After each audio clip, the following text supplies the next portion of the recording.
Namaste, Ram Ram, hello, hi, and welcome to Let's Talk with Nandita ji Mishra. सदगुरु doctor Charudatta पिंगाले जी, आप स्वयं एक ENT surgeon हैं और पिछले 24 वर्षों से विगत 24 इयर्स के आप भारत और नेपाल में भ्रमण कर रहे हैं और आप सनातन धर्म की जो अलख है, जो आग है, उसको आप जला रहे हैं और लोगों को आप जागृत कर रहे हैं। और आप हिंदू जन जागृति समिति के राष्ट्रीय मार्गदर्शक के रूप में काम कर रहे हैं। गुरुजी, आपका सभी बहुत बहुत स्वागत है।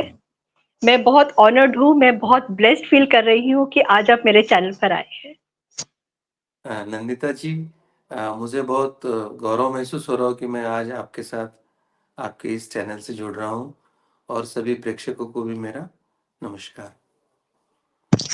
आपका बहुत बहुत धन्यवाद।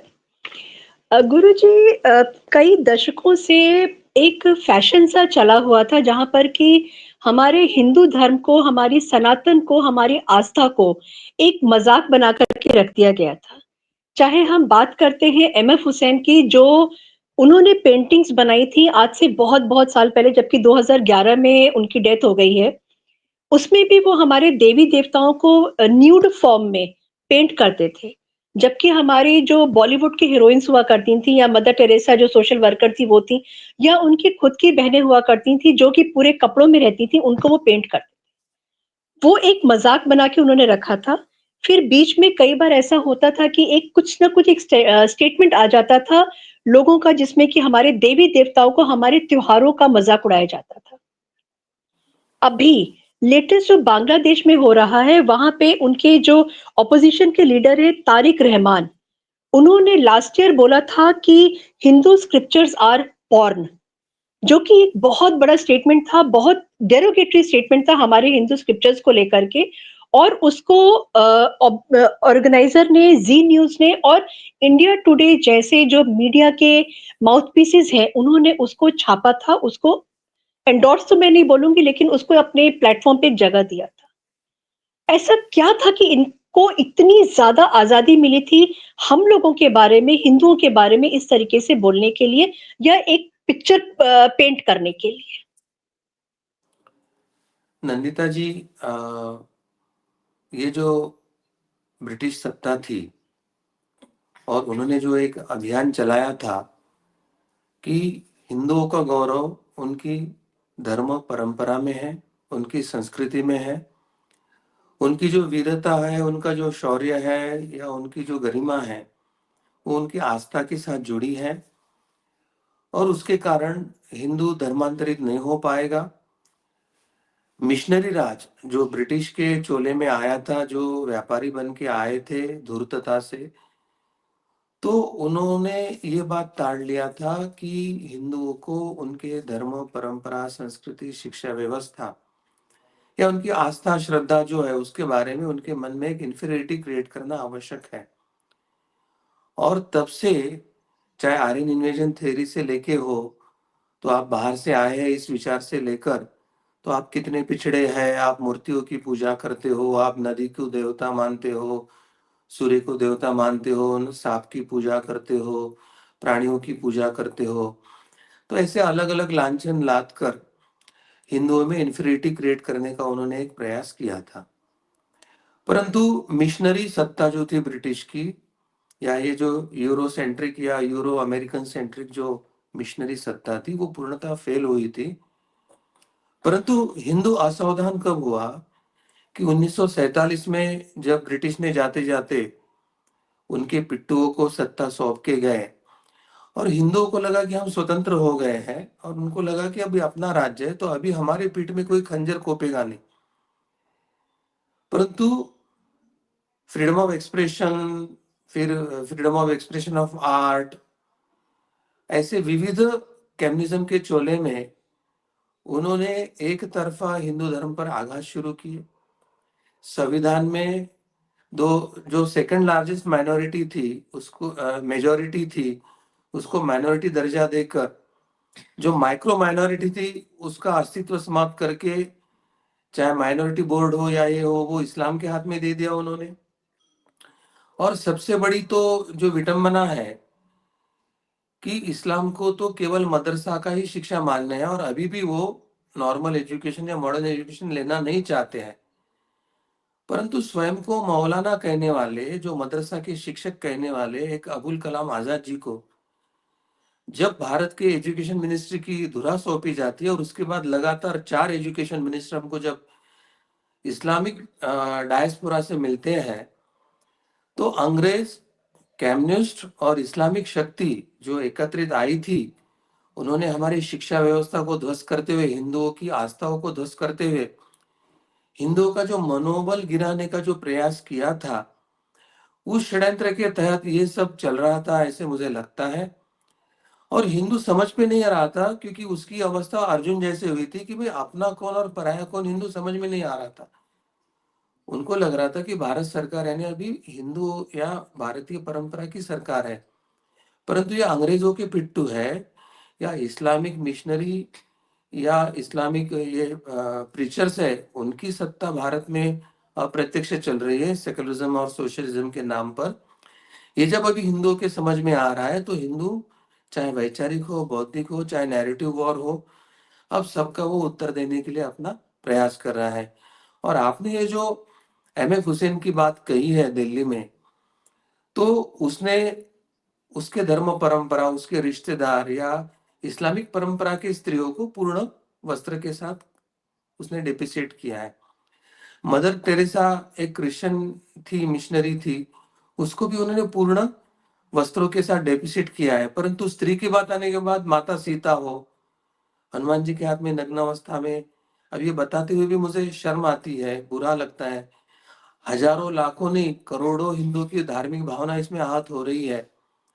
तो मेरा तो सरकार से और सर्वोच्च न्यायालय से यही प्रश्न है कि हम भी मानते हैं कि कला होती है और कला की अभिव्यक्ति होती है, परंतु अपनी पंथ परंपरा की स्त्री को पूर्ण वस्त्रों में दिखाना और हिंदू देवी देवताओं को नग्न वस्त्र में दिखाना, ये मुझे लगता है इसको एक्सप्रेशन ऑफ आर्ट नहीं कह सकते हैं।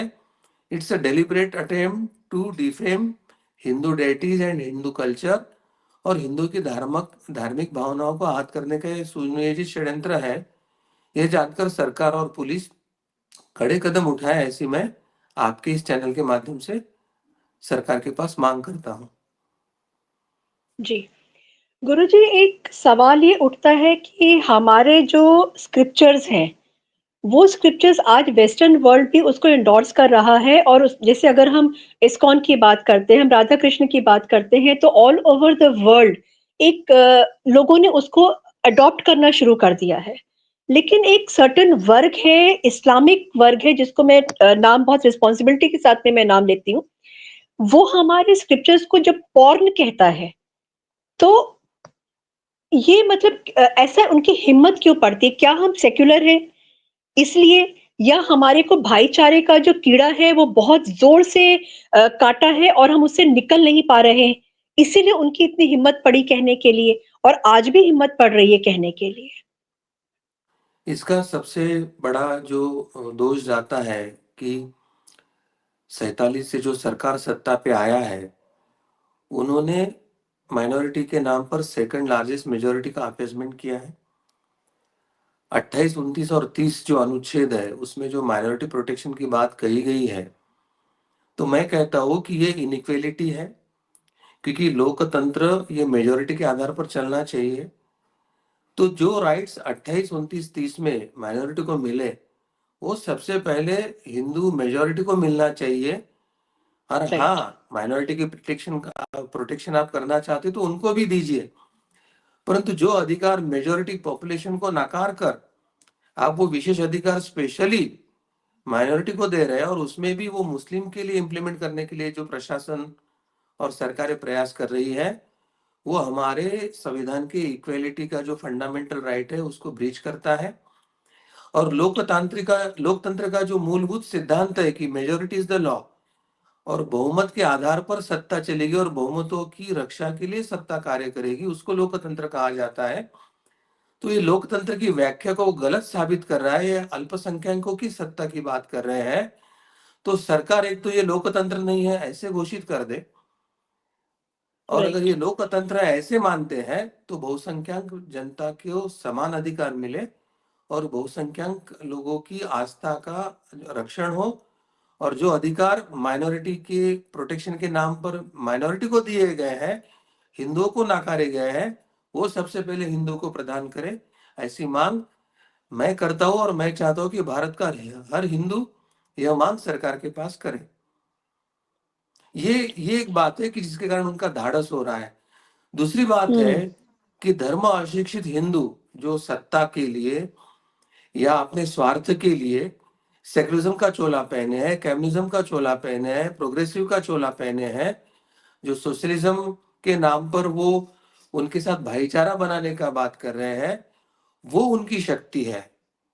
चाहे कांग्रेसी सरकार हो या सेकुलर राज्यकर्ता हो या सेकुलर सेटअप में बना हुआ प्रशासन या जो पूरी व्यवस्था है, वो उनके पीछे खड़ी है।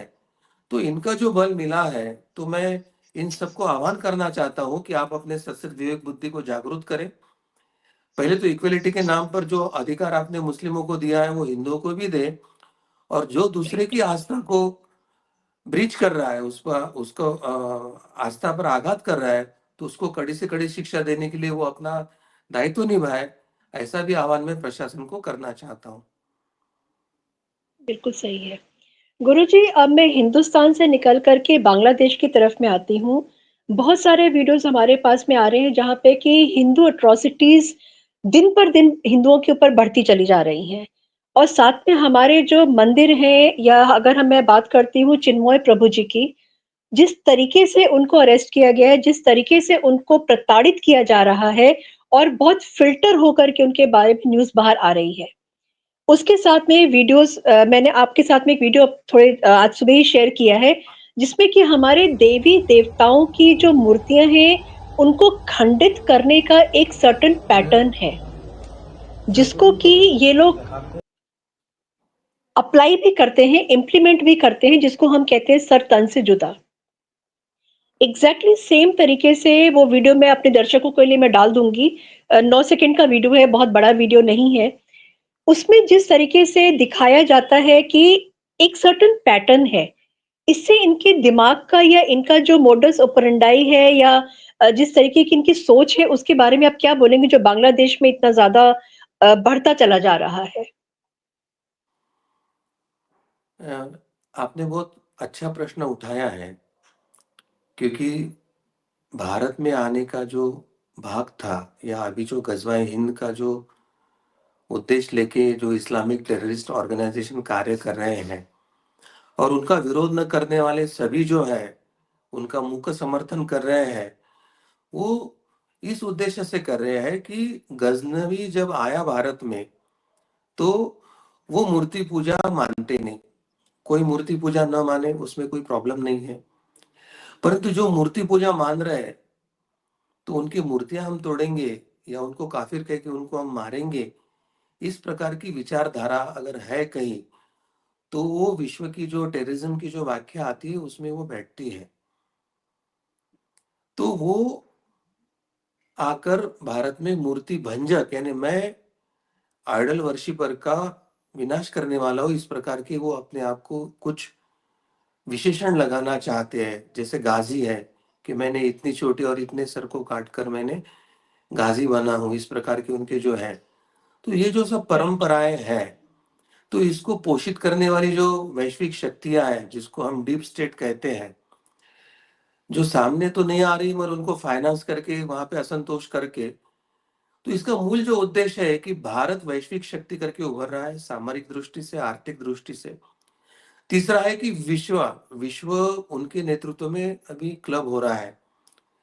तो डीप राइट। स्टेट या कुछ बड़े देशों को वो ठीक नहीं लग रहा है, और पाकिस्तान अभी नामशेष हुआ है। तो भारत को बांग्लादेश में उलझाना या नेबरिंग कंट्री के साथ युद्ध में उलझाकर वो अपनी आर्थिक प्रगति को रोके, उसके सामरिक प्रगति को रोके, और हम जो टर्म्स डालेंगे तो हमारा व्यापार और हमारा स्वार्थ हम पूर्ण करें, ऐसे उद्देश्यों से कुछ शक्तियां यहाँ पर कार्य कर रही हैं। तो विश्व में दो संघर्ष चल रहे हैं। इस्लाम कहता है कि हम दारूल इस्लाम करेंगे, और क्रिश्चियन कहते कि हम बाइबल या जीसस के अंडर विश्व को लाएंगे। तो जो दो शक्तियां पांथिक आधार पर विश्व में राज्य करने के लिए लड़ रही है, वो भारत में एक होकर हिंदुओं के विरोध में लड़ रही है, ऐसे ध्यान में आता है। और जी। इसका मुख्य कारण है कि हिंदू यह शौर्यशाली कौम है, वीरतापूर्वक कौम है, और गत 1200 वर्ष, उसमें के 800 वर्ष इस्लाम का आक्रमण और 300-400 वर्ष मिशनरियों का आक्रमण, उसको निरस्त करते हुए 1947 में हिंदू 83% थे। तो उन दो शक्तियों को समझ में आ गया है कि हमारी दाल भारत में नहीं गलने वाली है, और हिंदू का पुनरुत्थान हो गया और हिंदू आया, भारत उठकर खड़ा हो गया, तो फिर वो विश्व को पादाक्रांत करेगा। तो इस भय के कारण भारत में ये दोनों शक्तियां एकत्रित कार्य करके भारत का दमन करने का प्रयास कर रही है।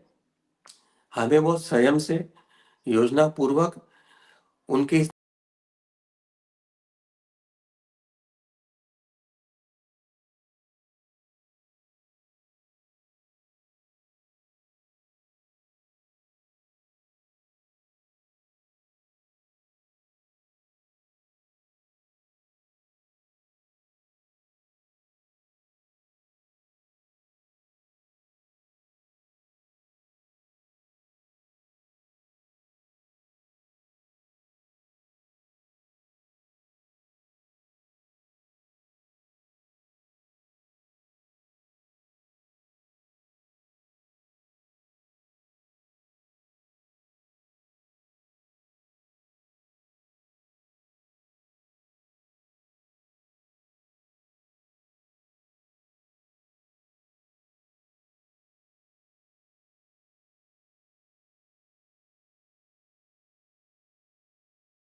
और आतताई लोगों को योग्य शिक्षा ज़रूर देगा, ऐसे मुझे लगता है। तो भारत जल्दी हिंदू राष्ट्र बने, इसी कामना के साथ, और मैं सबको आह्वान करना चाहूँगा कि सब हिंदू हमको प्रतिदिन 1 घंटा हिंदू संगठन, हिंदू जागृति और भारत को हिंदू राष्ट्र घोषित करने के लिए अवश्य देना चाहिए। निकलो अभी, समय नहीं, अभी नहीं तो कभी नहीं। हमें बाहर निकलना होगा। सही बात है। हिंदुओं को कमज़ोर बनाया गया था सिर्फ़ ये बोलकर कि आपके हाथ में शास्त्र है और अब शस्त्र उठाने का टाइम भी आ गया है और अब इस चीज़ को बताया जा रहा है और हिंदू इस बात को समझ भी रहा है कि अगर हमारे एक हाथ में शास्त्र है तो दूसरा हाथ हमारा शास्त्र उठाने के लायक भी हो गया है। और गुरुजी जिस तरीके से आप एक ज्योत जगा रहे हैं और लोगों को आगे बढ़ा रहे हैं, मेरे जैसे लोग भी आके आपके साथ में जुड़े हैं और ये मेरे लिए बहुत गर्व की बात है।